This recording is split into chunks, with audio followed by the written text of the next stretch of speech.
Welcome back to the deep dive. Today, we're putting aside the ovens and stoves. We're focusing on something really special. Gravlax.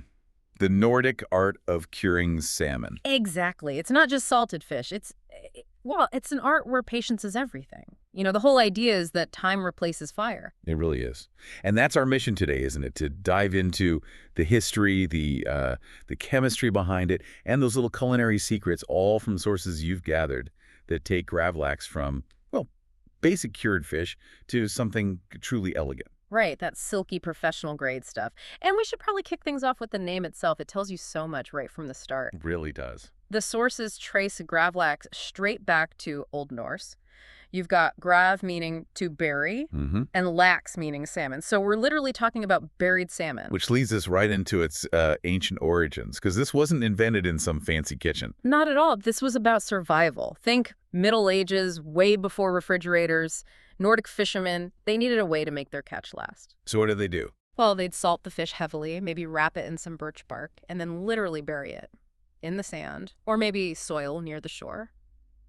Just above the high tide line, probably. And that burying, it wasn't just storage, was it? There was science happening there, even if they didn't call it that. Exactly. The cool ground, the sea air, it created this, low oxygen environment, perfect for a kind of mild fermentation. Trade fermentation, yeah. He kept the fish edible for weeks, but I bet it was pretty pungent stuff. Oh, I imagine so. Definitely functional survival food.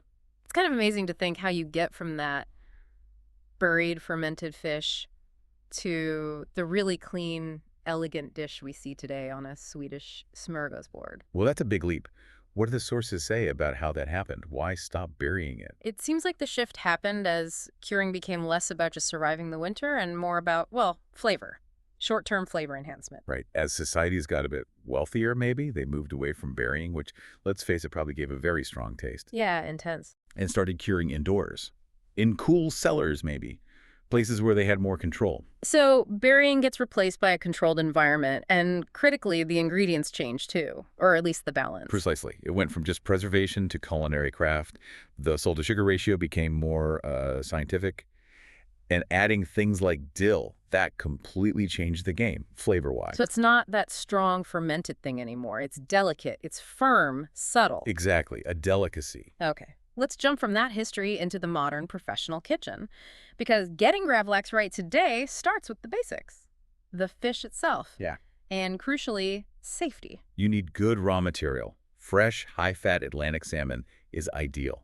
From those cold northern waters. And here's where we hit that rule. The one that even top chefs won't bend. Yeah, yes. The non-negotiables. Yeah. Before you even think about the cure, you have to freeze the fish. Minimum 24 hours. So even if I went out and got the absolute freshest, most beautiful piece of salmon, I still have to freeze it. No exceptions. No exceptions. The sources are crystal clear on this. It's purely about safety. Killing off any potential parasites in the raw fish. Since Gravlax isn't cooked, you just cannot skip this, period. Right. Safety first. Okay, so fish is frozen, thawed safely. Now the cure, the chemistry bit, let's talk about that golden ratio.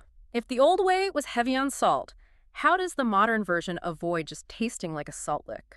It's all about that balance. The standard, widely accepted ratio is 2 parts salt to 1 part sugar. By weight, usually. 2 to 1. Salt to sugar. Right. The salt does the heavy lifting, pulls out moisture, firms the fish, stops bacteria. But the sugar is key for the flavor. It smooths out the salt's harshness, gives it a more complex, rounded taste. And the type of salt matters, doesn't it? You can't just grab the table salt. Oh, absolutely not. That's a classic mistake. Always coarse sea salt, never fine table salt. Why is that? Well, the sources warn that fine salt dissolves way too fast. It can kind of burn the surface, making it tough, while the inside stays raw. You need those coarser crystals for a slow, even cure. Ah, okay. So the crystal size actually affects the texture. Controlled penetration. Makes sense. And then the flavor we all associate with Gravlax, dill. Dill is essential. It's often called the soul of Swedish flavor for a reason. It brings that amazing fragrance, that freshness. Yeah. But it's also functional. It has natural antibacterial properties too. So it's doing more than just tasting good. Definitely. And, for more professional touch, some chefs add little something extra under that dill layer. Oh, yeah. Like what? Crushed black peppercorns, maybe some coriander seeds.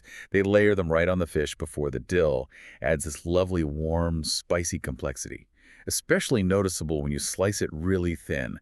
Every ingredient plays a part. Okay, now we're getting to the real chef secrets, those little things that make the difference between, homemade and truly great Gravlax. Let's start with playing with that sugar ratio. Right, the sweet twist. So standard is white sugar, Hmm. but professionals, they often swap it out, maybe entirely, for brown sugar. Brown sugar, why? Well, brown sugar has that bit of molasses in it. It adds this richer, almost caramel-like depth. It contrasts really beautifully with the salt and the fresh dill.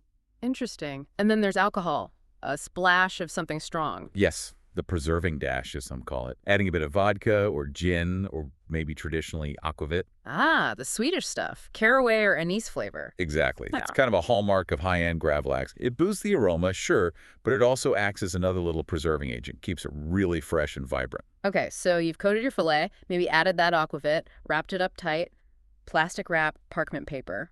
Then comes the waiting game. The sources call it a dance, not a race. Patience really is the key ingredient here. It needs time in the fridge, usually 24 to 48 hours. But it's not just passive waiting. There's a crucial active step, The turning. the turning. You got to flip the wrapped fish, usually every 12 hours. Why is that flip so important? Well, as soon as you apply the cure, it starts pulling moisture out. Right. Creates a brine. If you just leave it sitting on one side, that brine pools, and you get uneven curing. Ah, so one side gets saltier or firmer than the other. Exactly. Flipping it ensures that brine is evenly distributed. Consistent texture all the way through. Get the timing wrong too short, it's raw in the middle. Too long, it gets tough, overly salty. Rubber band territory.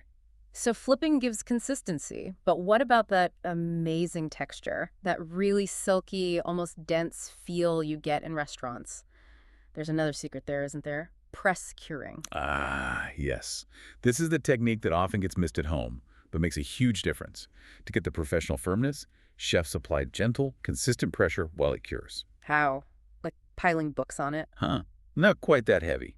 Just a lightweight, maybe a small plate, another small cutting board, even a can of beans on top of the wrapped fish. Gentle pressure. So that's the magic bullet. A bit of weight. That's the difference between my slightly floppy homemade version and the restaurant stuff. It's a huge part of it, yes.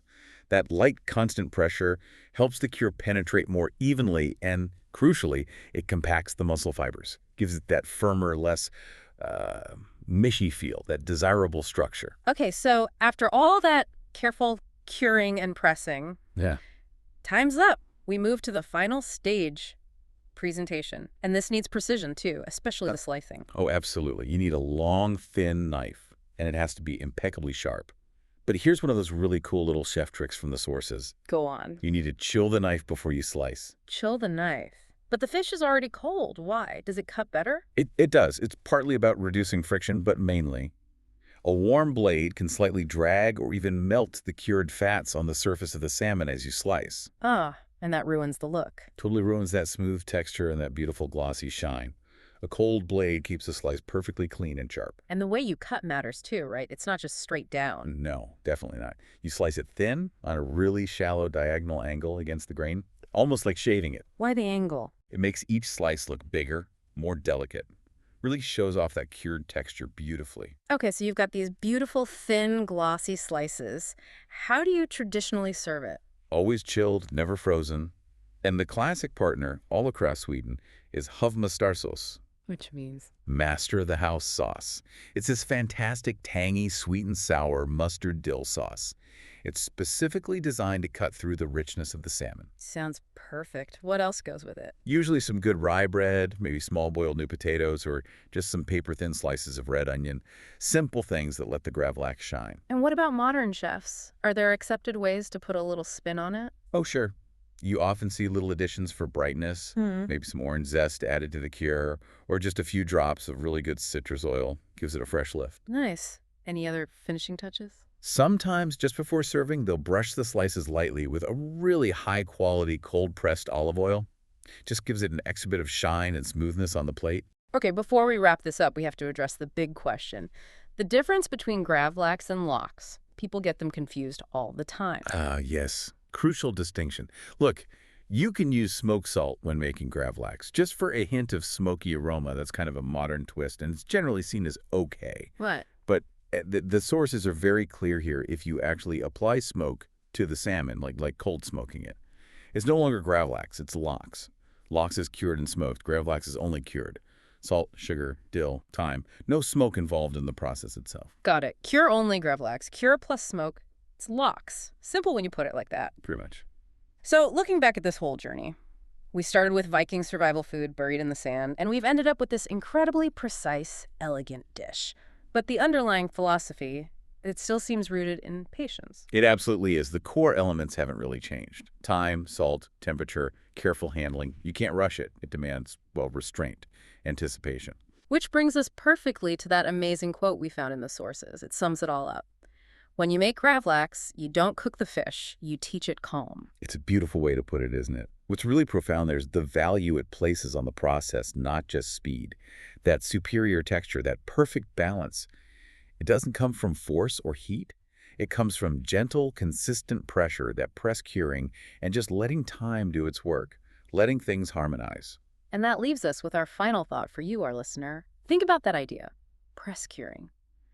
Gentle, consistent pressure applied over time, leading to a superior, lasting result. How often do we undervalue that approach in other areas? In work, in life? We're always chasing speed, aren't we? Yeah. Faster results, more heat. Right. But what value might lie in slowing down? What in your own life maybe needs less heat and speed and more of that gentle pressure, more of being taught calm to achieve that ultimate silky result, something to chew on?